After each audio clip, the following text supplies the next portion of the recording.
Что касается той книги, ради которой мы здесь все собрались, она рождалась немножко сложно. Возникла просто где-то еще весной прошлого года, возникла идея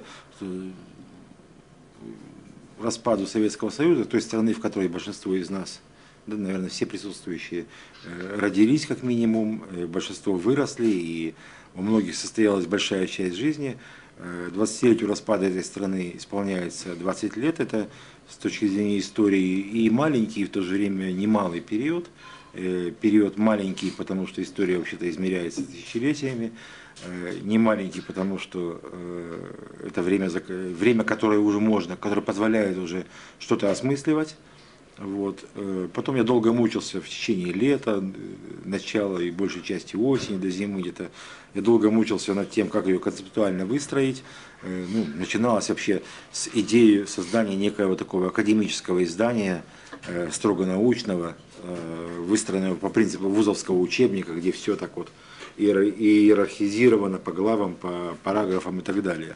Вот. Все это не получалось. Но потом, когда возникла, в голове сформировалась структура, что это могут быть очерки, которые посвящены просто узловым, наиболее важным, наиболее острым, наиболее болезненным и наиболее определяющим будущее моментам или процессам, тенденциям в истории Киргизии. Когда возникла идея, что Киргизия не существует сама по себе, а что это как матрица может быть наложена на историю некоторых других постсоветских стран.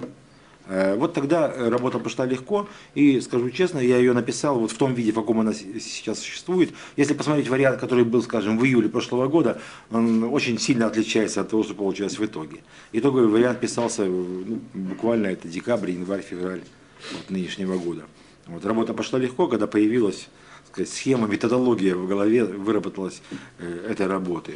Вот. Но есть в этой книге, критики сразу, наверное, отметят такое своеобразие. Начинается она скорее как научное издание, заканчивается как такая в лучших русских традициях публицистики некое написание, некоторое письмо. Вот. Наверное, это говорит о моем, может быть, субъективизме, можно назвать это субъективизм по-другому, мое неравнодушие к тому, что там происходит. Я родился и вырос в Киргизской ССР, мы все родом из одной страны, из СССР, поэтому я подчеркиваю, что Киргизская ССР, а не в Киргизии. Вот. И мне не все равно, что происходит на этой земле. Вот. Тем более, что я как ученый, как эксперт, я вижу, что очень похожие процессы происходят в других республиках. В зависимости от менталитета, от каких-то субъективных факторов, они происходят по-другому. Но вот даже зимой этого года мы видели на примере России поствыборной ситуации очень многие из элементов, из компонентов, которые в Киргизии были успешно применены дважды. Значит, я не буду пересказывать оглавление и то, что было написано в анонсе. В принципе, изложена практически вся история вот этих 20 лет. Вот. Но особо я бы хотел акцентировать внимание вот на следующем. То есть, на мой взгляд, вот Элла Борисовна сказала о приближающейся годовщине апрельских событий 2010 года. Я думаю, что все-таки для Киргизии более принципиальное значение имели мартовские события. Недавно тоже была годовщина, 7 лет.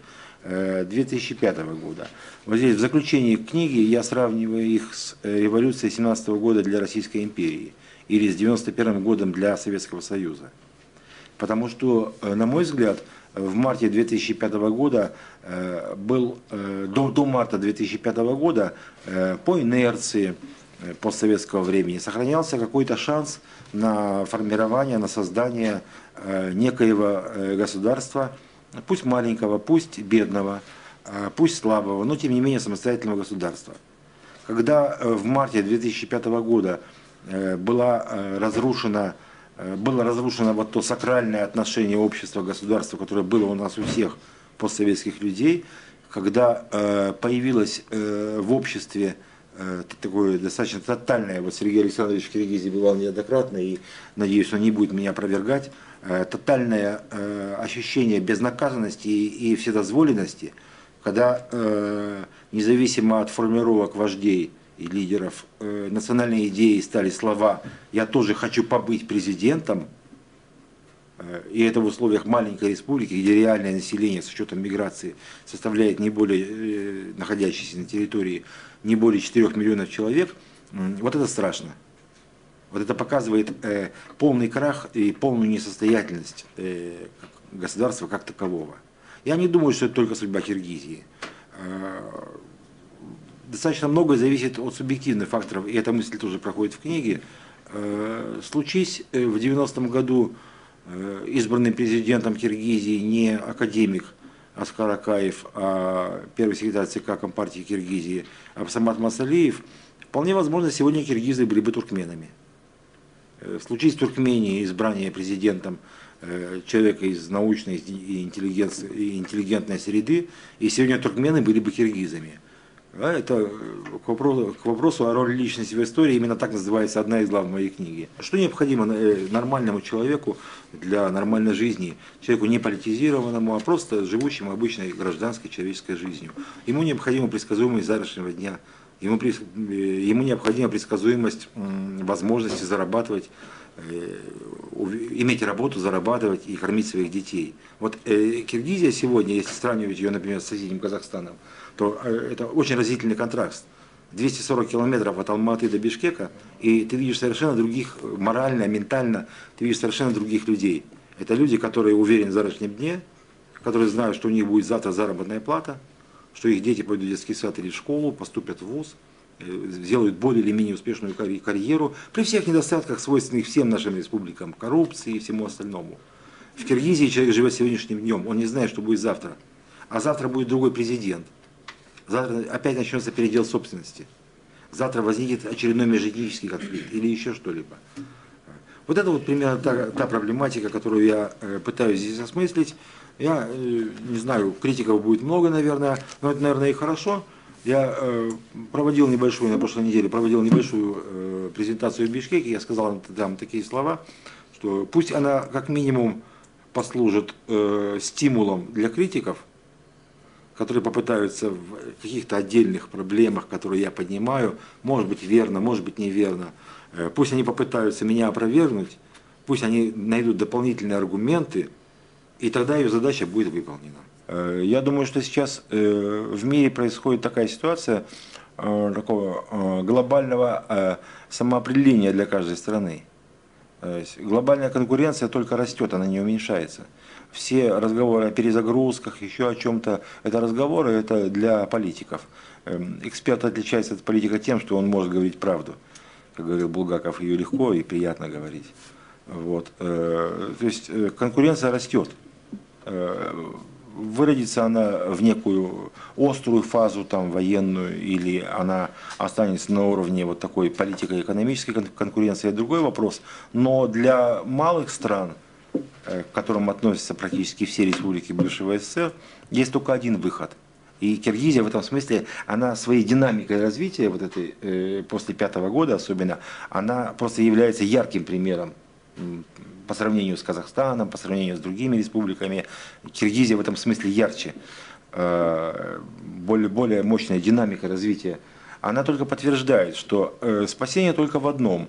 Спасение в интеграции с некими мощными, сильными партнерами, сумма слагаемых с которыми будет конкурентоспособна в сумме с другими мировыми игроками. Книга Александра Князева – это фактически первый, в общем-то, даже, очерки даже по истории, можно сказать, вот этого постсоветского периода. Потому что, имеется в виду, так вот весь этот период постсоветский, никем не был, в общем-то, систематизирован.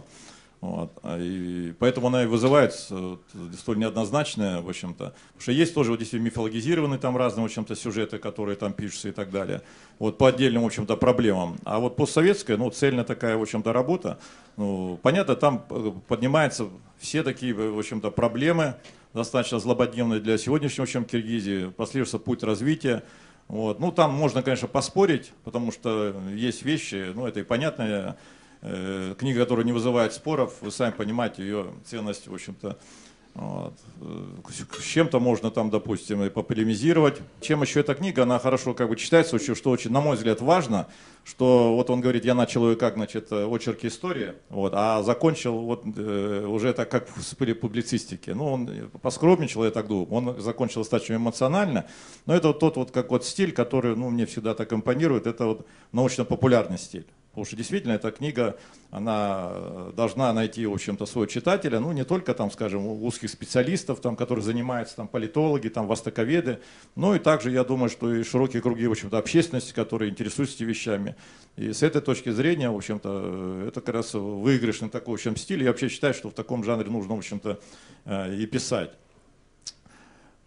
Ну, конечно, естественно, ну, даже 20 лет, в общем-то, и какие-то сюжеты, в общем-то, наверное, были, ну, уделено меньше внимания, каким-то, в общем-то, больше внимания. Ну, понятно, что автор смотрит сквозь призму, в общем-то, своего взгляда вот, на все эти события. Я думаю, что Александр не остановится на достигнутом, потому что, к счастью или к сожалению, ну, может, к счастью там для исследователя, а к сожалению для, в общем-то, там, киргизского народа и других народов, которые живут в Кыргызстане, вот, мы являемся сейчас свидетелями, что история, естественно, она не заканчивается, продолжается, но пока что вести оттуда идут, в общем, достаточно неутешительные, которые вот подтверждают вот, прогноз, в общем-то, Александра Князева по поводу, значит, вот, несостоятельности киргизского государства. И, на мой взгляд, его спасает вот от хаоса, от, как говорится, от того, что от появления нового Косово, ну, та вещь, опять же, как вот Россия.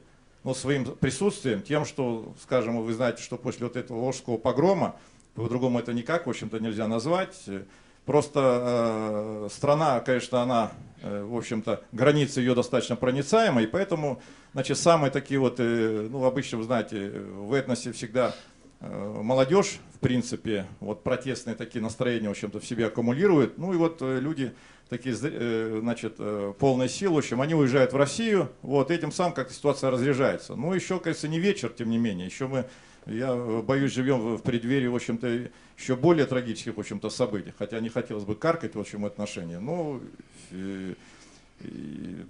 вот из этой книги, тем более, что в чем еще сила, что тут систематизировано все, так, история дана как-то, в общем-то, вот в течение 20 лет, вот, значит, и в принципе, проделан очень такой большой, в общем-то, анализ. Вот.